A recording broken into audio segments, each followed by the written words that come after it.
falando, trazendo algo do Freud que poucas pessoas no nosso meio, acho que até por resistência, fazem, e eu procurei fazer, tá atento, o que eu ia encontrar em Freud em relação a algo que nos levasse a pensar numa inteligência superior, né? Não necessariamente Deus.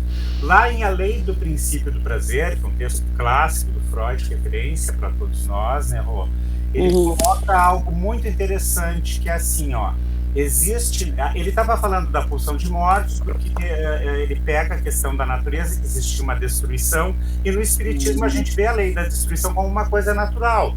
E aí ele fala, pegando a questão da pulsão de morte, ele fala que existe na natureza uma inteligência cuja origem ainda não nos é dada a conhecer.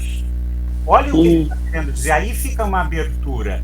E tem outra coisa assim, que é, eu acho que o Freud ele precisou botar uma vista grossa nessa questão, porque ele queria fazer a psicanálise uma metapsicologia calcada na ciência, né, positivista ainda da época, né? Então ele fugia muito disso, né? Fugia quando ele surgiu com a história do inconsciente, os metafísicos todos, né?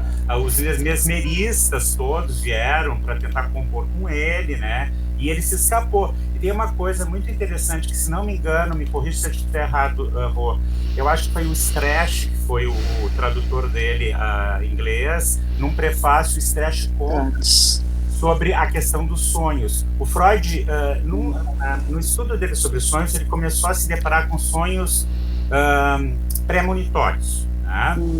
E aí ele chegou um momento e ele disse que não era isso para psicanálise, porque ele não conseguia entender algumas coisas, ele tentava falsear de tudo que é jeito um sonho premonitório do paciente, não encontrava ele declinou de tentar entender e disse que não era para psicanálise. E casualmente, quando ele foi fazer uma palestra na Austrália, ele esqueceu este caso.